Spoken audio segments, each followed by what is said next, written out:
வணக்கம். ஸோ கங்குவா படம் நான் ரிவ்யூ பார்த்துட்டு தான் போனேன். ஓகேங்களா? ஸோ அதை பற்றின சில விஷயத்தை தான் உங்க கூட ஷேர் பண்ணிக்க போகிறேன். ஸோ கங்குவா படம் பார்த்திங்கன்னா எல்லா ரிவ்யூஸ் பார்த்தேன். நம்ம யூடியூப் சேனலில் வந்து மோஸ்ட்லி எந்தெந்த பெரிய யூடியூபர்ஸ்லாம் இருக்காங்களோ ரிவ்யூ பண்ணாங்க, மூவியை ரெகுலராக ரிவ்யூ பண்ணாங்களோ அவங்க ரிவ்யூஸ் எல்லாமே பார்த்தேன். ஆனால் யாருமே உண்மையாக சொல்லலை அப்படின்றது மட்டும் நல்லாவே தெரிஞ்சுது. பிகாஸ் எல்லாருமே என்ன சொன்னாங்க, நல்லா இல்லை அப்படின்னு சொன்னாங்க. பப்ளிக் ரிவ்யூலையும் பார்த்தீங்கன்னா சில யூடியூப் சேனலில் பார்த்தீங்கன்னா பப்ளிக் ரிவ்யூலையும் ஒரு சிலர்லாம் ரொம்ப ஒஸ்ட்டாக வந்து ரிவ்யூ கொடுத்துருந்தாங்க. மெயினாக வந்து லேடிஸுமே சரி, ஜென்ஸ் ரெண்டு பேருமே. ஸோ இது வந்து திட்டமிட்டு பண்ணாங்களா இல்லைன்னு தெரியல. பிகாஸ் நான் வந்து சூர்யா ஃபேன் கிடையாது, சத்தியமாக. நான் Ajith fan. Not only Ajith fan, எந்த படமாக இருந்தாலும் பார்ப்போம் ஆஸ் ஆடியன்ஸாக. ஸோ சூர்யா ஃபேன்ஸுன்னும் போது நம்ம எல்லார்கிட்டையும் இருக்க எதிர்பார்ப்பு என்ன, படம் வந்து ஒரு ஃபேமிலியாக போய் பார்க்குற மாதிரி இருக்கும், ஒரு ஃபேமிலி என்டர்டைனராக இருக்கும் அப்படின்றது தான். அண்ட் சிவா படம்னும் போது ஒரு சென்டிமெண்ட் இருக்கும் அதில் அப்படின்றது. அது கனெக்ட் ஆச்சுன்னா அந்த படம் ஹிட் ஆகிடும், கனெக்ட் ஆகலைன்னா ஊற்றி வந்த படம். ஸோ இது சிவா படத்தை மேலே இருக்க ஒரு அபிப்பிராயம். இதை தாண்டி சிவா படத்தில் என்னென்னா, ஒரு படம் ரிலீஸ் ஆகும், அதுக்கு ஒரு நெகட்டிவ் கமெண்ட் வரும். அந்த நெகட்டிவ் கமெண்ட் வந்து உண்மையாக இருந்தால் கரெக்டாக அந்த படம் ஃப்ளாப்பு. அதே மாதிரி படம் நல்லா இருந்தாலும் அதுக்கு நெகட்டிவ் கமெண்ட் தான் வரும். படம் நல்லா இருக்கிற பட்சத்தில் மக்கள் அதை கொண்டாட ஆரம்பிச்சிடுவாங்க. உதாரணத்துக்கு விஸ்வாசம். ஸோ சிவா படம்னாலே இதெல்லாம் ஒரு சிலது இருக்கும், சூர்யா படம்னாலே ஒரு சிலது இதெல்லாம் இருக்கும். அப்படின்னும் போது இந்த படத்தோட ரிவ்யூ பார்க்கலாமா வேணாமான்னு சொல்லிட்டு பார்க்கும்போது என்னாச்சுன்னா, படம் வந்து நிறைய நெகட்டிவ்ஸ், பயங்கர நெகட்டிவ்ஸ், ஒரு நாள் கூட ஓடாதுன்ற அளவுக்குலாம் ஒரு சில பப்ளிக் ரிவ்யூஸில் வந்து அவங்களுடைய ஃபேன்ஸே சொல்லியிருந்ததா பார்த்தேன். ஸோ பார்க்கலாமா வேணாமா அப்படி ஒரு ஆசோலேஷனில் இருந்தது. சரி, இவ்வளோ நெகட்டிவ் ரிவ்யூ வருதே, சரி போய் பார்ப்போம் அப்படின்னு. எதனால் போய் பார்த்தேன் அப்படின்னா, சூர்யா வந்து ஒரு சில பசங்களுக்கு வந்து படிக்கிறதுக்கான அந்த ஒரு சில விஷயங்கள் பண்ணிட்டு இருந்தார். ஸோ அது எனக்கு ரொம்பவே பிடிச்சிருந்தது. இந்த மாதிரி நேரத்தில் இந்த மாதிரி ஒரு நல்லவரை வந்து நம்ம சப்போர்ட் பண்ணல அப்படின்னா அந்த படம் ஃபெயிலியர் ஆகுது அப்படின்னா கண்டிப்பாக வந்து அவர் பண்ணுற நல்ல விஷயங்கள் நிற்க போகிறதில்ல. எப்படி நல்லது பண்ணணும்னு அவங்க யாரும் நிறுத்த போகிறது கிடையாது. பட்டு இந்த விஷயத்தில் அவர் சப்போர்ட் பண்ணணும் அப்படின்னு தோணுச்சு. நம்ம போயிட்டு ஒரு ஒரு ஒரு ₹100 ₹150 கொடுத்து ஒரு படம் பார்க்கறதுனால ஒன்றும் பெருசாக கெட்டு போகிறதில்ல அப்படின்னு தோணுச்சு. ஸோ அதனால தான் வந்து நான் அந்த முடிவு எடுத்து நேற்று ஃபேமிலியோட போயிருந்தோம். ஸோ இப்போ வந்து ப்ளஸ்ஸு மைனஸ் எல்லாமே நான் சொல்கிறேன், ஓகேங்களா? ஸோ ஒரு ப்ளஸ் ப்ளஸ் என்னன்னு பார்த்தீங்கன்னா, படம் நல்லாயிருக்கு, ஓகேங்களா? இதில் ட்ராபேக்ஸும் இருக்குது, ஓகேங்களா? பார்க்கவே முடியாத படம் அப்படிலாம் கிடையாது, ஓகேங்களா? படம் நல்லாயிருக்கு, ஃபஸ்ட்டு விஷயம். ஸோ அது மாதிரி ஒரு சிலர் என்ன சொன்னாங்க, ஏமாற்றிட்டாங்களோ, ஓவர் பில்டப் பண்ணிட்டாங்களோ அப்படின்னு கேட்டிங்கன்னா கண்டிப்பாக கிடையாது. டெக்னிக்கலி இந்த படம் வந்து ரொம்ப நல்லாயிருக்கு. ஃப்ரம் டைட்டில் கார்ட்லேயே வந்து நிறைய டீட்டெயில்ஸு இருந்தது, ஓகேங்களா? ஸோ நிறைய சின்ன சின்ன டீட்டெயில்ஸ் பண்ணியிருக்காங்க, நிறைய தவறுகளும் பண்ணியிருக்காங்க, நிறையா வந்து லாஜிக் மீறல் இருக்குது தான், ஓகேங்களா? அதெல்லாம் இல்லைன்னு சொல்ல, ஒரு படத்துக்கு கண்டிப்பாக வரும், ஓகேங்களா? கேஜிஎஃப் வந்து கேஜிஎஃப்லாம் நம்ம பார்த்துட்டு எப்படி சொல்கிறது, இப்போ புஷ்பா இந்த மாதிரிலாம் படங்கள்லாம் பார்த்துட்டு இப்போ இந்த படம் பார்க்குறதுக்கு தவிர பாகுபலி பார்த்துருக்கோம், கேஜிஎஃப் பார்த்துருக்கோம். ஸோ இது எல்லாமே அக்செப்ட் பண்ணிக்கணும்னா கண்டிப்பாக இந்த படத்தை தாராளமாகவே அக்செப்ட் பண்ணிக்கலாம், ஓகேங்களா? அதில் எந்த கருத்தும் கிடையாது.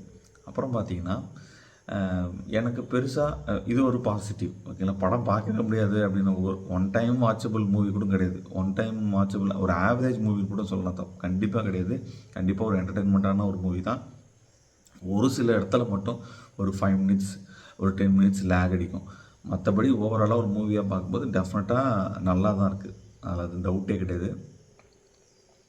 ஸோ சூர்யா ஃபேன்ஸுக்குன்னு இருக்கிற எதிர்பார்ப்புனா மோஸ்ட்லி வந்து இது மாதிரி கொஞ்சம் ரொமான்டிக் சீன்ஸ் இருக்கும், ரொம்ப ஆபாசமான சீன்ஸ்லாம் இருக்காது. படத்துடைய ஃபஸ்ட் ஹாஃபில் ஒரு சில இடங்களில் வந்து ஹீரோயின் வந்து 2 பீஸோட வரதோ, இல்லை நிறைய கேர்ள்ஸ் வந்து 2 பீஸோட வரதோ மேபி கேர்ள்ஸ் ஆடியன்ஸுக்கு பிடிக்காமல் போகிறதுக்கு, ஃபேமிலி ஆடியன்ஸுக்கு பிடிக்காமல் போகிறதுக்கான வாய்ப்புகள் அதிகம், ஓகேங்களா? ஆனால் அதை தாண்டி ஃபேமிலி ஆடியன்ஸுக்கு ஒரு சில சென்டிமெண்ட் சீன்ஸும் இருக்குது. ஓகேங்களா? ஸோ இது வந்து சூர்யா ஃபேன்ஸ்க்கு ஒரு ஃபேமிலி ஆடியன்ஸ்க்கு டிஸப்பாயின்மெண்ட் அப்படின்னு நான் நினைக்கிறேன். ஓகேங்களா? மேபி அந்த ஒரு சில போர்ஷன்ஸ் பார்ட்லேருந்து கட் பண்ணால் இன்னும் கொஞ்சம் கம்மியாகவே முகசுழிப்பு கம்மியாகவே இருக்கும்னு தோணுது. அது மாதிரி ஒரு சில இடங்களில் வந்து சென்சார் பண்ணால் ஓகேங்களா, ஒரு எப்படி சொல்கிறது, கிளியராக இல்லாமல் ஒரு நம்ம அந்த இடத்த ஃப்ரேம் பண்ணுவாங்க, ஃபேட் பண்ணுவாங்க இல்லையா, ஸோ அந்த மாதிரி இடங்களில் ஃபேட் பண்ணி இப்போயும் தேட்டரில் மறுபடியும் அந்த பிரிண்ட்டை வந்து லைட்டாக கரெக்ஷன் பண்ணி விட்டால் கண்டிப்பாக இந்த படம் இன்னும் ஃபேமிலி ஆடியன்ஸ் வர்றதுக்கு ஒரு வாய்ப்பு இருக்குது. அடுத்தது ப்ளஸ்ன்னு பார்த்தீங்கன்னா நிறைய எஃபர்ட் போட்டிருக்காரு சூர்யா. ஓகேங்களா? ஸோ அப்படி பார்க்கும்போது பர்சனல் லைஃப்லேயும் சரி படத்துலையும் சரி அவர் மேலே எந்த தவறும் கிடையாது. கண்டிப்பாக அவருக்கு சப்போர்ட் பண்ணி ஒரு வாட்டி தாராளமாக பார்க்கலாம், பார்க்க முடியாத படம் கிடையாது. ஸோ சூர்யா வந்து படத்துக்கு இன்னும் ஒரு பெரிய ப்ளஸ். ஓகேங்களா? ஸோ சூர்யாவோட ஆக்டிங்காக இருக்கட்டும், போட்டிருக்க எஃபெக்டாக இருக்கட்டும், காஸ்டியூம்ஸு, அது கூட நடிச்சிருக்கவங்க, நிறைய விஷயங்கள், சின்ன சின்ன விஷயங்கள் நோட் பண்ணி கொடுத்துருக்காங்க. அண்ட் படம் வந்து நெக்ஸ்ட்டு செகண்ட் பார்ட் வந்தாலுமே நல்லா இருக்கும். செகண்ட் பார்ட்டுக்கு இது ஒரு நல்ல லீடு கூட. ஓகேங்களா? ஸோ படத்தில் வந்து பயங்கரமான ஒரு வில்லனாக வந்து சூர்யா உடைய தம்பி வராரு. ஸோ அந்த வில்லன் வந்து அடுத்த பார்ட்டில் என்ன பண்ண போகிறாரு, அது இல்லாமல் ஒரு பையனுக்கோசம் ஒரு நிறைய விஷயங்கள் பண்ணுறாரு. ஸோ அந்த பையனுக்கு ஒரு சில பவர்ஸ் இருக்குது. அவர் எப்படி இந்த இதில் வந்து அவருக்கு அந்த மாதிரி பவர் கிடச்சிது, என்னென்ன பவர் அவருக்கு இருக்குன்றது நிறைய கேள்விகள் வந்து படத்தோட எண்டிங்கில் வருது. அந்த படம் அடுத்த பார்ட்டுடைய சீக்வன்ஸ் எப்போ வரும் அப்படின்றது கண்டிப்பாக ஒரு க்யூரியாசிட்டி தூண்டுது. ஒரு காமன் ஆடியன்ஸாக ரிவ்யூ பார்த்துட்டு போனால் எனக்குமே, ஒரு நெகட்டிவ் ரிவ்யூ பார்த்துட்டு போனால் எனக்குமே அந்த க்யூரியாசிட்டி தோணுது. ஸோ படத்தில் இந்த ப்ளஸ்லாம் இருக்குது, கதை நல்லாயிருக்கு, கதையோட அடுத்த சீக்வன்ஸ்க்கு ஒரு இன்ட்ரெஸ்ட் க்ரியேட் பண்ணுறாங்க, எல்லாம் ஓகே. ஸோ இன்னொரு பெரிய லேக் என்னன்னு பார்த்தீங்கன்னா, ஒரு பெரிய ப்ராப்ளம் என்னன்னு பார்த்தீங்கன்னா, படத்தில் இருக்க சவுண்டு. ஏன்னா இது எல்லாருமே சொன்னாங்க ரிவ்யூ, அப்போ பப்ளிக் ரிவ்யூஸ்லையும் சொன்னாங்க, ரிவ்யூவர்ஸும் சொல்கிறாங்க. ஆனால் அந்தளவுக்கு மோஸ்ட்டாக இல்லை. என்னென்னா ஒன்று தேட்டரில் கொஞ்சம் சவுண்டு கம்மி பண்ணலாம், இல்லை அந்த ப்ரிண்ட்டில் வந்து பை டிஃபால்ட்டாகவே ஏதாவது சவுண்டு கம்மி பண்ண முடிஞ்சால் இன்னும் கொஞ்சம் ஃபீஸிபிளாக இருக்கும் அந்த காதுகளுக்கு. ஓகேங்களா? ஸோ கொஞ்சம் ரசிக்கும்படி இருக்கணும்னா கொஞ்சம் வால்யூம் டவுன் பண்ணி வச்சு பார்த்தா டெஃபினட்டாக அந்த கொஞ்சம் ஓவர் சவுண்டு தான். ஓகேங்களா? குறிப்பாக வந்து ஒரு தேர்ட் கிளாஸ், அதாவது ஸ்க்ரீன் பக்கத்தில் போய் நீங்கள் பார்க்கும்போது டெஃபினட்டாக வந்து உங்களுக்கு கொஞ்சம் காது இறைச்சலாக தான் இருக்கும். பட் அது மட்டும் கொஞ்சம் தேட்டரில் வந்து சவுண்டு கம்மி பண்ணி வச்சாங்கன்னா டெஃபினட்டாக நல்லாயிருக்கும் அப்படின்றதுல எந்த டவுட்டுமே கிடையாது. ஓவராலாக படம் நல்லாயிருக்கு. இவங்க சொல்கிற மாதிரி நெகட்டிவ் ரிவ்யூலாம் சொல்கிற மாதிரி ஒன்றுமே கிடையாது.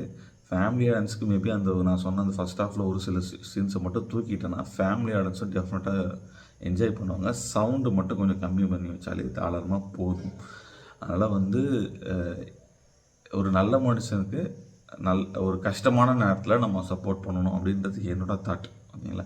ஸோ இவ்வளோ பேரை படிக்க வச்சுருக்காரு, படிக்க வைக்கிறாரு, ஏதோ அவரால் முடிஞ்சதை பண்ணுறாரு. அந்த மாதிரி மனுஷனை நம்ம வந்து இந்த மாதிரி ஒரு பொசிஷனுக்கு தள்ளக்கூடாது அப்படின்றதுல நான் ரொம்ப ஸ்ட்ராங்காக இருக்கேன். So please support this movie. Okay.